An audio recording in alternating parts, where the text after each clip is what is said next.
Well, good morning, Peter. I want to take a moment here to review the lesson we had.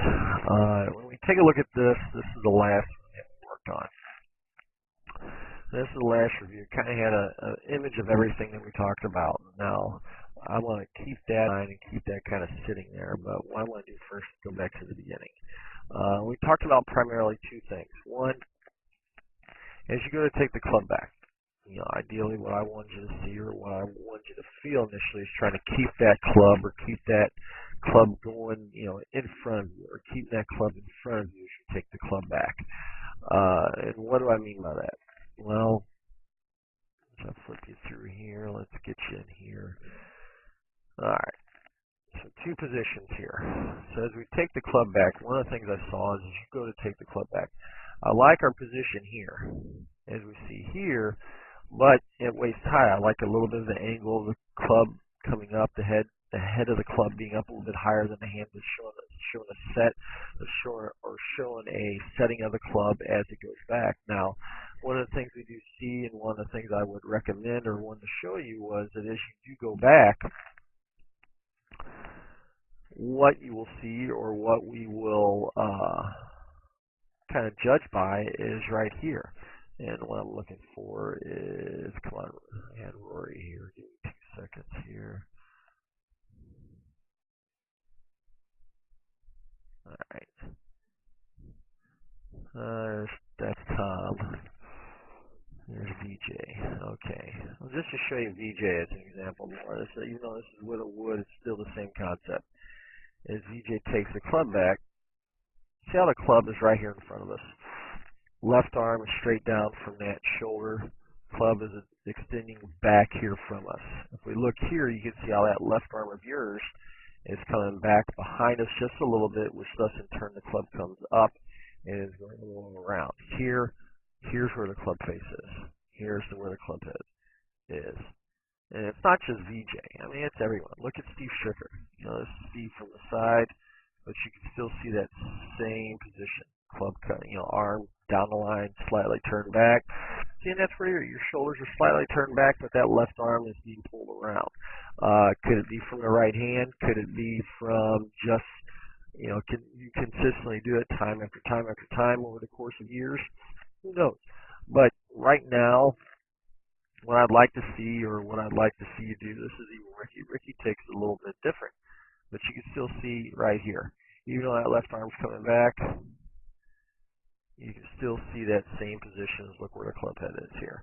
Club head, hands are in front of the body. So you're going to hear me say that again and again and again and again. But initially, ideally, what we want to work on or what we want to see, here's Ricky Fowler, and here's with an iron here.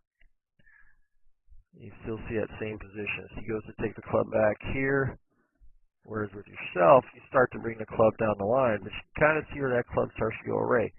About 6 inches out, about right here, and then you go here with it. All right. So then as you go to the top, hands start going back behind you. And when I say going back behind you, I mean you've got enough to deal with through the surgeries and things that you dealt with. And I know you have a lot of flexibility, and you impressed me quite a bit by the amount of flexibility you do have. But what happens here is you get the hands, if you think about anything, if the hands go around your body, they get stuck behind you and can get stuck behind you from time to time. So then what leads in turn is that right hand takes over, goes dramatically over the line here. You can kind of see that little tilt of the spine, how you kind of tilt down into it. All this is a secondary motion. You can see it adds a third lever to the golf swing.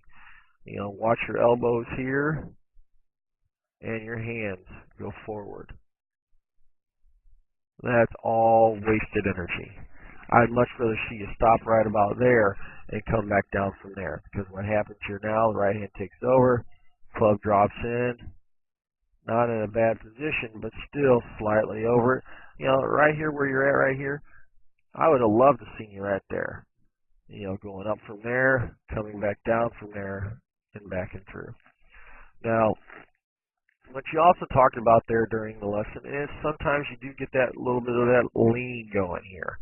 And now this swing wasn't actually that bad, but if you watch the characteristics of this here, I want you to put a little line right up here and see how you turn into this wall. That what happens here, and if you can imagine, this is what I'll discuss with you, and I think this is where some of that positioning comes from with you, is if you get the hands too far back behind your body, what happens? And I want you to think about this. What happens? This left knee comes out. Because quite frankly, if you stood straight up without a golf club and you turn your body around with your left arm going back and left hand going back behind your body, what's going to happen?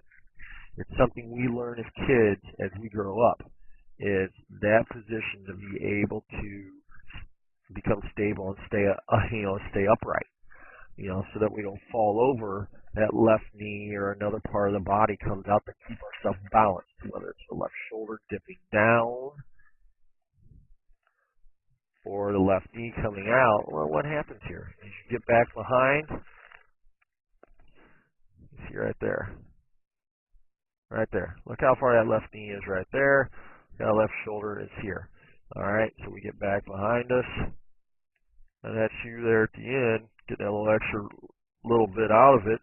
So what happens because of that, left knee comes out and can lead to you a little bit of the slide coming into it. Now, ideally, this is not bad, but if you get caught behind, what happens? A little bit of a heavy shot right there.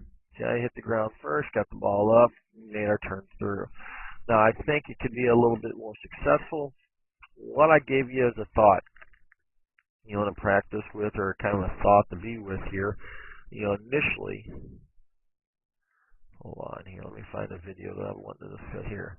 Is right there. What I want you to have is that little line. Put something in there that you're turning into, whether it's at the house, whether it's at the range.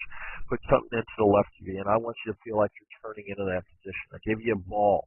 When I gave you the ball to turn back and turn through with, that was to get your position where the hands were in front of your body.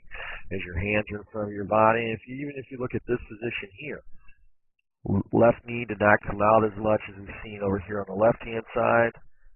Out of the way. A little bit better swing, hands probably a little more in front of you. There's that little extra bit there that you do. Get you into it. There's a little bit of a slide, because you can see how that turns into it. See how that reacts. Now we turn down and through. This one here, you picked as you came through with it, but still is a little better transition than what we see on the left-hand side, down and through. When you have effective weight transfer, the hands stay in front of the body, you can make that turn back and that turn through. So as we look here, down and through. All right. So going back though to what I talked about before, keeping the hands in front of your body. One of the first things I talked to you about was just kind of slowly pushing this ball back. Once you get in the habit of pushing the ball back and kind of showing that the hands are right here, a little more in front of you, compared to where we see them at. Right there. Big difference. Club's going outside the line, body is staying here. Club is in front of the body, hands go up. Here.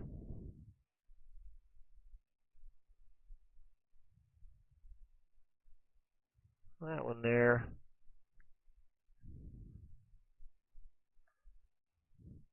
You kind of see here. All right, here we turn up. Ideally, that position there, what we see in this position, is we look here. See how the club has just come off that plane? Watch here. I want to draw you on here. This is where you were at the beginning. Here. And then as you come off of it, it's out here and away. Here and away. And it's that, when we talked about, you see how that right hand kind of takes it and the club goes out here to the right? I wish I would have had a further back away from this picture, but what you would see in this case is that club is extending down the line. We didn't get a little excessive of the right hand, and that's what I want you to feel. I want you to get up in this position where the club is up over, going at the target, not across the target. And that's kind of what we talked about the rest of the whole lesson, was getting these hands up over this right shoulder and then coming down and across. So it led you to feel that position down and through, and that's what we want to feel. Now, ideally, just by doing something as simple as, pushing, we can push a 2x4 back. We can push the ball back. Do anything where the hands and or shoulders are rotating the club back and the hands are staying in front of the body. Just seeing this position here when we pushed it back, look at the difference. One, see a little more shoulder turn here. Now, I want you to pay close attention to this. I'm going to put some arrows on it here. As you push that ball back, look how you start here. Left hand, pushing it back, hands together, operating. You see how the shoulders are all turning back together? Hands, club stay in front of the body. Here, a club's 6 inches away before the body starts to turn. Let's just look right there again. 6 inches away. Now, all of a sudden, now we have a shoulder turn. The hands are already going back behind our body as we see this. So, Peter, as we look at this here, that's what I want you to kind of focus on, is getting that position at the top, getting those hands to go back, keeping the hands in front of the body as you take the club back. Here, then we're up. All right, right to there. Then obviously I'm letting you swing down with the same tempo, same smooth position coming through. That way it's not inconsistent. I think, when we compare these two here to here, what can happen here is you can become a big loop. And then right there, you get that little bit and that little extra lean. You don't need that. And I think that was apparent by what we were working on in the golf swing. So, Peter, if you have any questions, I want you to give me a call, 314-724-6539, or shoot me an email at michaelwyattgolf@gmail.com.